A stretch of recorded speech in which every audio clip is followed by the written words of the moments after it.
Inihayag ni Mayor Menchie Abalos ng Mandaluyong City sa kanyang kamakailang State of the City address ang kahalagahan ng pag-angkop sa makabagong henerasyon.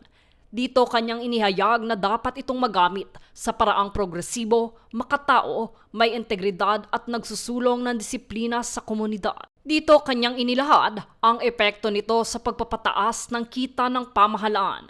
Aniya, lubos na nakikita ito sa aspeto ng pagnenegosyo sa kanilang lungsod, kung saan hindi lamang ang makilalang establishmento ang umuunlad, pati na rin ang mga bago at small and medium enterprises at sektor ng mga Muslim at iba pang pangkat. Dito kanyang inilahad na ang pagpapaigting sa pampublikong serbisyo ay kaugnay ng pagpapalago ng ekonomiya ng naturang lungsod.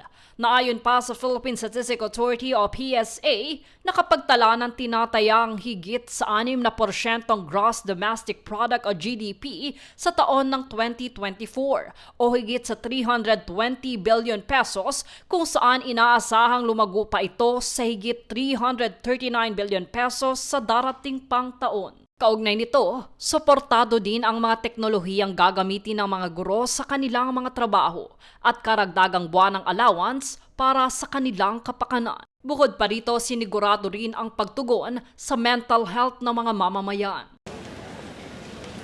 Mas healthy and safe na ang mental health ng mga kabataan sa Mandaluyong. Ay bantayan ang laman ng isip at saloobin ng may alinlangan.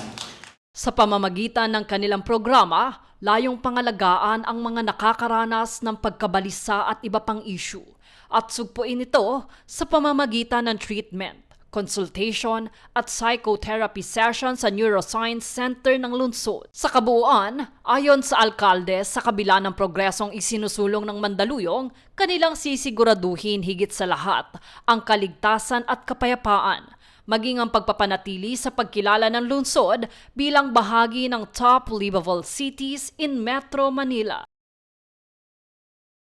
Jade Buhoy, nag-uulat para sa Golden Nation Network.